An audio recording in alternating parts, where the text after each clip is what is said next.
my emotions in a healthy manner. ನಮಸ್ತೆ ಎಲ್ಲರಿಗೂ. ನಾನಿವತ್ತು ವಿಡಿಯೋನ ಇವಾಗ ಸ್ಟಾರ್ಟ್ ಮಾಡ್ತಾ ಇದ್ದೀನಿ. ಇವತ್ತು ಮೊದಲಿಗೆ ನಾನು ಮನೆ ಮುಂದೆ ಇರೋ ದಾಸವಾಳ ಗಿಡದಲ್ಲಿ ತುಂಬ ಹೂಗಳೆಲ್ಲ ಬಿಟ್ಟಿತ್ತು, ಹಾಗಾಗಿ ಅದು ಸ್ವಲ್ಪ ಹಾಗೆ ವಿಡಿಯೋ ಮಾಡ್ಕೊಂಡಿದ್ದೀನಿ. ನೋಡಿ, ಪಿಂಕ್ ಕಲರ್ದು ಕೂಡ ದಾಸವಾಳ ತುಂಬ ಚೆನ್ನಾಗಿತ್ತು, ಅದನ್ನು ಹಾಗೆ ವಿಡಿಯೋ ಮಾಡಿಕೊಂಡೆ. ಗಿಡದಲ್ಲಿ ತುಂಬ ಹೂಗಳಿದ್ರೆ ನೋಡೋಕ್ಕೆ ಒಂಥರ ಆನಂದ. ಹಾಗೆ ಮತ್ತು ಗುಲಾಬಿ ಗಿಡದಲ್ಲೂ ಒಂದು ಹೂ ಬಿಟ್ಟಿತ್ತು, ಅದು ತುಂಬ ಚೆನ್ನಾಗಿತ್ತು, ತುಂಬ ಹರಳಿರಲಿಲ್ಲ, ಮೀಡಿಯಮಾಗಿ ಹರಳಿತ್ತು. ಅದು ತುಂಬ ನೋಡೋಕ್ಕೆ ಚೆನ್ನಾಗಿತ್ತು ಅಂತೇಳಿ ಅದನ್ನು ಹಾಗೆ ವಿಡಿಯೋ ಮಾಡಿಕೊಂಡು ನೆಕ್ಸ್ಟ್ ನಾನು ತಿಂಡಿ ಮಾಡೋಣ ಅಂತೇಳಿ ಬಂದೆ. ಅವರೆಕಾಯಿ ತೊಗೊಬಂದಿದ್ರು. ಅವರೆಕಾಯಿ ಸೀಸನ್ ಅಲ್ಲ ಇದು, ಅನ್ ಸೀಸನಲ್ಲಿ ಬೆಳೀತಾರಲ್ಲ ಫಾರಮ್ ಅವರೆಕಾಯಿ, ಇದು ನಾಟಿ ಅವರೆಕಾಯಿ ಅಲ್ಲ ಇದು. ಅದರ ಟೇಸ್ಟ್ ಅಷ್ಟು ಚೆನ್ನಾಗಿರಲ್ಲ, ಆದ್ರೂ ಅವರೆಕಾಯಿ ಅಂದರೆ ಎಲ್ಲರಿಗೂ ಇಷ್ಟ ಅಲ್ವಾ, ಹಾಗಾಗಿ ಅವರೆಕಾಯಿ ಸಿಕ್ಕಿತ್ತಲ್ಲ ಅದನ್ನು ತೊಗೊಂಡು ಬಂದು ಅದನ್ನು ಕಾಳನ್ನೆಲ್ಲ ಬಿಡಿಸಿಟ್ಕೊಂಡು ಇಷ್ಟು ಕಾಳು ಸಿಕ್ಕಿತ್ತು.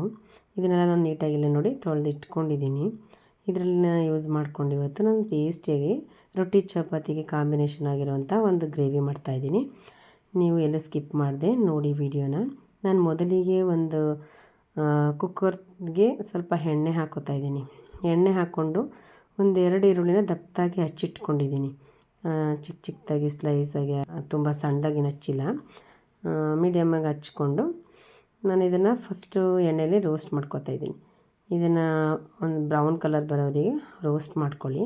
ಅದಾದ ನಂತರ ಅವರೆಕಾಳನ್ನ ತೊಳೆದಿಟ್ಕೊಂಡಿದ್ದೀವಲ್ಲ ಅದನ್ನು ಹಾಕ್ಕೊಂಡು ಅದನ್ನು ಹಾಗೆ ಒಂದು 2-3 ನಿಮಿಷ ಬಾಡಿಸ್ಕೊಳ್ಳಿ. ಹಸಿ ವಾಸನೆ ಎಲ್ಲ ಹೋಗುತ್ತೆ, ಚೆನ್ನಾಗಿ ಅನಿಸುತ್ತೆ. ಅದ್ರ ಜೊತೆಗೇ ನಾನಿಲ್ಲಿ ಮೆಂತ್ಯ ಸೊಪ್ಪನ್ನು ಕೂಡ ಹಾಕ್ಕೋತೀನಿ. ಮೆಂತ್ಯ ಸೊಪ್ಪನ್ನು ಸಣ್ಣದಾಗಿ ಕಟ್ ಮಾಡಿ ಇಟ್ಕೊಂಡಿದ್ದೀನಿ, ಅದನ್ನು ಕೂಡ ಈ ಕಾಳು ಜೊತೆಯಲ್ಲಿ ಹಾಕ್ಕೋತಿದ್ದೀನಿ. ಮತ್ತು ಅದ್ರ ಜೊತೆಗೆ ಸ್ವಲ್ಪ ನಾನು ಅರಿಶಿನ ಪುಡಿನೂ ಹಾಕ್ಕೋತಿದ್ದೀನಿ. ಇಲ್ಲಿ ಕಾಳು ಜೊತೆನೇ ಹಾಕ್ಕೊಳ್ಳಿ. ಹಾಕ್ಕೊಂಡು ಎಲ್ಲ ಕಾಳೆಲ್ಲ ಮಿಕ್ಸ್ ಮಾಡಿಕೊಂಡು ಈರುಳ್ಳಿ ಎಲ್ಲ ಫ್ರೈ ಆಗಲಿ ಚೆನ್ನಾಗಿ. ಇವಾಗ ಮೆಂತ್ಯ ಸೊಪ್ಪನ್ನ ನೋಡಿ ಹಾಕ್ತಾಯಿದ್ದೀನಿ, ಚೆನ್ನಾಗಿರುತ್ತೆ. ಇದರಲ್ಲಿ ಮೆಂತ್ಯ ಸೊಪ್ಪು ಇಲ್ಲ ಅಂತ ಅಂದರೆ ನೀವು ಕಸ್ತೂರಿ ಮೆಥಿನ ಸ್ವಲ್ಪ ಹಾಕ್ಕೋಬೋದು. ನಾನಿಲ್ಲಿ ಮೆಂತ್ಯ ಸೊಪ್ಪು ಇತ್ತು ಅಂತೇಳಿ ನಾನು ಮೆಂತ್ಯ ಸೊಪ್ಪನ್ನೇ ಹಾಕ್ಕೋತಾ ಇದ್ದೀನಿ.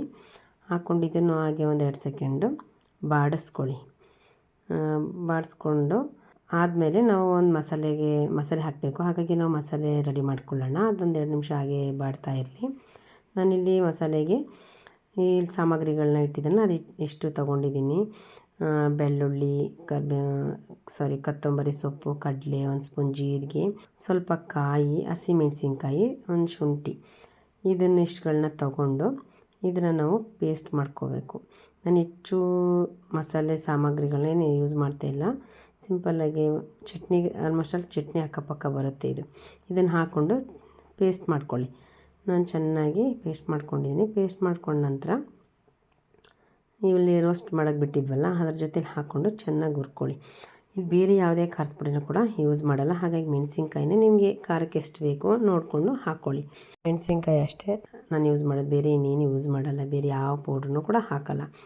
ಅದು ಹಸಿಮೆಣಸಿನ್ಕಾಯಿ ಮತ್ತು ಕೊತ್ತಂಬರಿ ಸೊಪ್ಪೆಲ್ಲ ಹಾಕಿರೋದ್ರಿಂದ ಗ್ರೀನ್ ಕಲರೇ ಇರುತ್ತೆ ಈ ಗ್ರೇವಿನೂ ಕೂಡ. ಮತ್ತು ಮೆಂತ್ಯ ಸೊಪ್ಪೆಲ್ಲ ಹಾಕ್ಕೊಂಡಿರ್ತೀವಲ್ಲ, ಹಾಗಾಗಿ ಈಗ ಸ್ವಲ್ಪ ನಾನಿಲ್ಲಿ ಉಪ್ಪನ್ನು ಕೂಡ ಹಾಕ್ಕೋತಾ ಇದ್ದೀನಿ. ಉಪ್ಪನ್ನು ಕೂಡ ಹಾಕಿ ಮಿಕ್ಸ್ ಮಾಡ್ಕೊಳ್ಳಿ ಚೆನ್ನಾಗಿ. ರುಚಿಗೆ ಎಷ್ಟು ಬೇಕೋ ಅಷ್ಟು ಉಪ್ಪು ಹಾಕ್ಕೊಳ್ಳಿ ನೀವು. ಹಾಗೆ ಮಸಾಲೆನೂ ಹಾಗೆ ಹುರ್ಕೊಂಡು ನಾನಿಲ್ಲಿ ಅದು ಬೇಯಬೇಕಂತೇಳಿ ನೀರು ಹಾಕ್ಕೋತೀನಿ. ಹೆಚ್ಚು ನೀರು ಹಾಕ್ಕೊಳ್ಳೋಕ್ಕೇನು ಹೋಗ್ಬಿಡಿ, ಜಾರ್ ತೊಳೆದಿದ್ದಷ್ಟು ಸ್ವಲ್ಪನೇ ನೀರು ಹಾಕ್ಕೊಳ್ಳಿ. ತುಂಬ ತೆಳ್ಳಗೆ ಮಾಡ್ಕೊಳಕ್ಕೆ ಹೋಗ್ಬಿಡಿ, ಸಾಂಬಾರು ಟೈಪು. ಗೊಜ್ಜು ಗ್ರೇವಿ ಅಂತ ಅಂದರೆ ಸ್ವಲ್ಪ ಮೀಡಿಯಮಾಗಿ ಇರಬೇಕು. ನೋಡಿ, ಸ್ವಲ್ಪ ನಾನು ಹಾಕ್ಕೊಂಡಿದ್ದೀನಿ. ಇಷ್ಟು ಹಾಕ್ಕೊಂಡು ನಾವು ಇದನ್ನು ವಿಜಲ್ ಕೂಗಿಸ್ಕೋಬೇಕು. ಒಂದು ವಿಜಲ್ ಆದರೆ ಸಾಕು, ಒಂದು ವಿಜಲ್ನ ಕೂಗಿಸ್ಕೊಳ್ಳಿ, ಚೆನ್ನಾಗಿ ಬರುತ್ತೆ. ಕಡಲೆನೂ ಕೂಡ ಜಾಸ್ತಿ ಹಾಕೋಕ್ಕೆ ಹೋಗ್ಬಿಡಿ, ಗಟ್ಟಿ ಬಂದುಬಿಡುತ್ತೆ ಒಂಥರ, ಅಷ್ಟು ಚೆನ್ನಾಗಿ ಅನಿಸಲ್ಲ ಟೇಸ್ಟ್. ನೋಡಿ, ಇಲ್ಲಿ ನಾನು ಕುಕ್ಕರಲ್ಲಿ ಕೂಗಿಸ್ಕೊಂಡಿದ್ದಾಯಿತು, ತಣ್ಣಗಾಗಿದೆ. ನೋಡಿ, ಓಪನ್ ಮಾಡ್ತಾಯಿದ್ದೀನಿ. ಎಣ್ಣೆ ಎಲ್ಲ ಹೇಗೆ ಮೇಲೆ ಬಿಟ್ಕೊಂಡು ತುಂಬ ಚೆನ್ನಾಗಿ ಅನ್ನಿಸ್ತಿದೆ. ಕಡಿಮೆ ಸಾಮಗ್ರಿಗಳನ್ನ ಯೂಸ್ ಮಾಡಿ ಬೇಗನೆ ಮಾಡುವಂತಹ ಗ್ರೇವಿ ತುಂಬ ಟೇಸ್ಟಿಯಾಗೂ ಕೂಡ ಇರುತ್ತೆ. ನೀವು ಒಮ್ಮೆ ಮಾಡಿ ಹೇಗಿತ್ತು ಅಂತೇಳಿ ಬೇಕಾದ್ರೆ ಕಮೆಂಟ್ ಬಾಕ್ಸಲ್ಲಿ ಕಮೆಂಟ್ ಮಾಡಿ. ತುಂಬಾ ಅವರೆಕಾಳು ಸೀಸನ್ ಬಂದಾಗಂತೂ ಈ ಥರ ಗ್ರೇವಿ ಮಾಡದೆ ಇರೋದನ್ನಂತೂ ಮಿಸ್ ಮಾಡ್ಕೋಬೇಡಿ. ಮತ್ತು ರೊಟ್ಟಿಗೆ ಆಗಲಿ ಚಪಾತಿಗೆ ಆಗಲಿ ತುಂಬ ಚೆನ್ನಾಗಿ, ಆದರೆ ರೊಟ್ಟಿಗೆ ತುಂಬಾ ಚೆನ್ನಾಗಿರುತ್ತೆ. ನಮ್ಮನೇಲಂತೂ ಎಲ್ಲ ಇಷ್ಟಪಟ್ಟು ತಿಂತಾರೆ. ಈ ರೀತಿಯಾಗಿ ಈಸಿಯಾಗಿ ಮಾಡಿದ್ದೀನಿ. ನೀವು ಮಾಡಿಕೊಂಡು ಟ್ರೈ ಮಾಡಿ ಒಂದು ಸಲ. ನನ್ನ ಚಾನಲ್ನ ಯಾರೆಲ್ಲ ಹೊಸ್ದಾಗಿ ನೋಡ್ತಾ ಇದ್ದೀರಾ ಅವರು ಸಬ್ಸ್ಕ್ರೈಬ್ ಮಾಡ್ಕೊಂಡು ನೋಡಿ, ನನಗೆ ಹಾಗೆ ಸಪೋರ್ಟ್ ಮಾಡಿ. ನಾನು ಬೇರೆ ಥರ ಗ್ರೇವಿಗಳನ್ನ ಕೂಡ ಮಾಡಿ ಹಾಕಕ್ಕೆ ಟ್ರೈ ಮಾಡ್ತೀನಿ. ರೊಟ್ಟಿ ಜೊತೆ ಅಂತ ತುಂಬಾ ಚೆನ್ನಾಗಿರುತ್ತೆ. ನೀವು ಮಿಸ್ ಮಾಡದೆ ಅವರೆಕಾಳು ಸೀಸನ್ ಬಂದಾಗ ಮಾಡಿಕೊಂಡು ತಿನ್ನಿ. ಇವತ್ತಿನ ವಿಡಿಯೋ ಇದಾಗಿತ್ತು. Thank you.